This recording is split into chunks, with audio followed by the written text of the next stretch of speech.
Cabaret, spectacle, théâtre, musique, magie, émotion, comédie, cinéma, drame. Ici Émilie Poirier et c'est maintenant l'heure de la chronique Valspec au FM 103.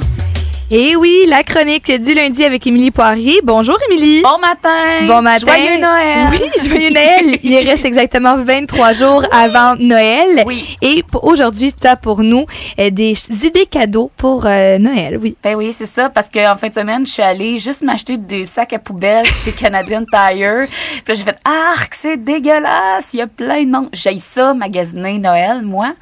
Personnellement. Fait que peut-être que je me suis dit, il y en a d'autres qui sont comme moi, qui détestent aller dans les magasins. Et je déteste aussi recevoir des bébelles. Fait que j'en offre pas à mon entourage des bébelles. Et j'adore aussi offrir du temps. Donc, tout ça fait en sorte que je propose d'offrir la culture à Noël. Une très bonne idée. Une très bonne idée. Oui. Pour moi, c'est comme offrir un voyage. Et au lieu de juste donner les billets, tu achètes un billet pour la personne et t'en prends un autre pour toi. Donc, tu offres aussi en même temps un moment. Fait que ça, c'est ben le fun. Fait que là, j'ai 5 propositions pour différentes tranches d'âge ou encore pour un public précis. Mm-hmm. Donc, si vous voulez acheter un spectacle pour une famille, je vous propose Trace. Pourquoi? Parce que des fois, c'est difficile d'aller dans un spectacle qui va plaire à tout le monde. Et Trace, c'est du cirque. Généralement, ça plaît à tout le monde. Tout le monde fait des OA en voyant le cirque. Et c'est les 7 doigts de la main qui ont fait ce spectacle-là. Il a tourné à plus de 1500 reprises. Il y a eu des louanges dithyrambiques et autant du public que des critiques. Puis ça, c'est à travers le monde. Et c'est une compagnie de cirque québécoise. Tout à fait, qui est québécoise. Mm-hmm. Ils ont présenté d'ailleurs leur première à Montréal, à la TAU en 2006 de Trace. Puis ça tourne depuis ce temps-là. Depuis 2006, quand même. Ça fait... Et en plus, on vient d'apprendre que là, les 7 doigts vont présenter un spectacle multidisciplinaire à New York, à l'hôtel Paramount. Fait qu'ils s'en viennent de plus en plus de jet set aussi. Fait que... C'est à voir. C'est à voir. L'histoire, c'est quoi? En fait, il y a un désastre qui se passe à l'extérieur. Bon, c'est un peu fantasque. On sait pas trop de quoi il retourne. Puis, il y a 7 jeunes hommes et jeunes femmes qui se rassemblent pour vivre les derniers instants. Okay. Et la seule antidote qu'ils ont trouvé pour pas sombrer dans la dépression et le désespoir, c'est la création. Fait qu'ils vont se mettre à créer. C'est vraiment... une belle ode à la vie. Donc, c'est à voir. Tout le monde va aimer ça pour la famille. Ensuite, si t'as une nièce, c'est toujours, et que tu es tenté d'offrir une bébelle à une nièce parce que Dieu sait qu'on offre toujours des bébelles à des enfants, je te propose Sylvie. En plus, les parents vont être contents parce que si tu prends ta nièce pour un après-midi, tu donnes un break à papa-maman. Sylvie, c'est quoi Sylvie? Ben, c'est, je sais pas si tu connais les dessins animés. Ben oui, Sylvie, c'est adorable. La petite rouquine. Oui. Avec son ami hippopotame qui s'appelle Popo. Popo. Ben, ça existe aussi en vrai, en real, sur scène. Puis c'est vraiment un spectacle de variété pour les enfants parce qu'il y a autant de la chanson, du théâtre, de la danse. C'est vrai. Dans ce spectacle-là. Il y a même de la magie. Et c'est pour les 2 à 6 ans.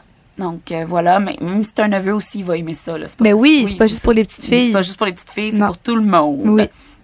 Ensuite, si tu as une grand-maman, je te propose Cher menteur, qui est une pièce de théâtre avec 2 grands acteurs québécois qui ont connu un certain succès, qu'on les voit un peu moins ces derniers temps, mais tout de même, Albert Miller et Louise Marleau. Oh oui. Mais oui, tout à fait. C'est tout des acteurs. Oui, ça, c'est des grands acteurs qui ont reçu beaucoup de prix, des monstres sacrés du théâtre québécois, et ils jouent les deux monstres sacrés du théâtre.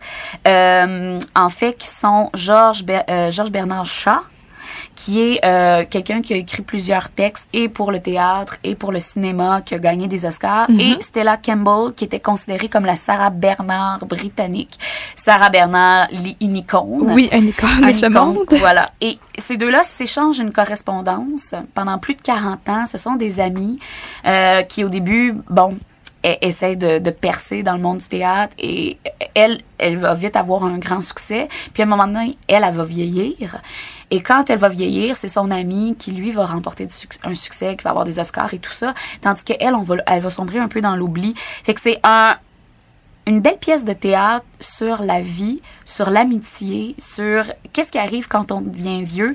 Et donc, ça risque d'être fort intéressant. Donc, c'est pour ça que je me dis que votre grand-maman va sûrement aimer ça. Si vous avez un ado, de grâce, ne lui achetez pas de l'humour. Non? Non, c'est tellement... je pense que c'est tellement fait. À chaque fois qu'on va à la billetterie de Valspec, puis on fait « Ah, moi, j'ai un ado » ou « Ah, ma soeur a un ado, je pensais lui acheter un spectacle d'humour. » C'est parce c'est tellement précis, l'humour. Et ça veut pas dire qu'il va aimer ça. Qu'il va aimer ça. C'est super précis. Et en même temps, on s'attend à ça un peu quand on achète un billet de spectacle. Alors, on offre quoi à un adolescent ou une adolescente? J'offrirais les 3 accords. Oui, c'est une bonne idée. 3 accords en musique parce que, bon, c'est assez typique de cette génération-là, je trouve, le groupe. Ouais. Ils vont dans une espèce d'univers rocambolesque. On ne sait pas trop de quoi il s'agit. Quand on est un peu plus vieux et un peu plus sérieux, des fois, on ne comprend pas, mais eux, les ados, ils comprennent. Le juste milieu. Oui, c'est ça. Puis, tu sais, c'est le WTF. Je ne le dirai pas en ondes, mais... C'est ça que ça inspire, ce groupe-là. Ouais. Leur premier titre de leur récent album, c'est « J'aime ta grand-mère ». Ça fait rigoler. Et en plus, c'est présenté au Café chez Rose. L'année passée, quand on a reçu les Cowboys fringants au Café chez Rose, ça a été un succès, c'est sûr. C'était vraiment le fun. C'est parce que l'ambiance, t'es debout, t'es pas assis. Et c'est pour ça que je dis, nous, on ferait pas de l'humour. C'est plus cosy, relax. Tandis que au Café chez Rose, ça va être le party, ça va lever. Ça va danser. Je pense qu'ils vont aimer ça.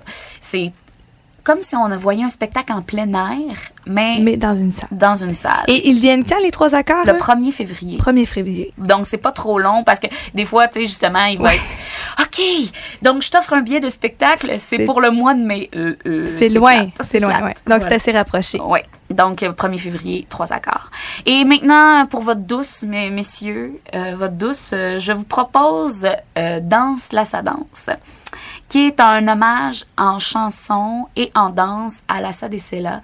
Lassa Dessella qui a composé, écrit 3 grands albums incroyables, qui chantait en anglais, en français, en espagnol, qui en aurait bien composé un 4e, mais elle est décédée du cancer à 37 ans, super jeune. Le 1er janvier 2010, il a neigé sur Montréal pendant 10 jours à la suite de son décès. Je sais pas si elle avait présumé son destin tragique, mais je trouve qu'elle a réussi à chanter la vie. C'est passionnel, c'est charnel, c'est sensuel, c'est profond, autant dans les textes que dans sa voix. Elle avait une voix grave, ça résonnait. Et ce spectacle-là, en chanson, est magnifique. Il y a 4 interprètes, Bia, Karine Young, Alexandre Desilets, Alessandra Ribera, qui chante du Lassa Dessella. Ouais. Et on a 7 chorégraphies qui vont dans différents univers. Lassa Dessella, elle est dans différents univers avec sa musique. Les chorégraphies aussi vont dans différents univers. Et je trouve que c'est vraiment une façon incroyable que de toucher à l'âme de Lassa. T'as l'impression d'être dans un moment cathédral, un moment mythique pendant que t'écoutes cette œuvre-là. C'est magnifique. Votre douce va aimer ça. Et c'est le 31 janvier 2014. Donc ça aussi, c'était assez rapproché. Assez rapproché. Donc voilà, c'est ce qui fait le tour. Et pour Sylvie, quand est-ce qu'elle vient, elle, à Valspec? Alors, Sylvie, c'est le 26 janvier. Et Trace, c'est le 11 avril, un peu plus loin. Donc c'est quand même assez rapproché. Oui. Des belles idées cadeaux. Et je sais aussi qu'il y a Luc Langevin qui vient prochainement, là, qui fait hier, il était justement à Tout le monde en parle. Luc Langevin est à Tout le monde en parle. Nous, à Valspec, on le reçoit le 19 et 20 décembre. Donc, si vous avez envie de vous mettre dans la féerie des fêtes... Il reste des billets. Il reste des billets. Puis, si vous avez envie de le donner en cadeau, il revient le 22 et 23 mai. Alors 2014. Voilà, pour Luc Langevin. Pour Luc Langevin. Merci, Émilie, pour ces belles suggestions de cadeaux. Ça m'a fait plaisir. Et on se revoit la semaine prochaine. La semaine prochaine, je vais vous faire mon top 5 des artistes qui se sont démarqués durant l'année parce que c'est, tu sais, quand le jour de l'an arrive, on fait le rebours. Le décompte, oui. Le décompte, donc les 5 artistes. Une très bonne idée. Alors, c'est à suivre la semaine prochaine dès 9h15. Merci beaucoup, Émilie. Bonne fin de journée.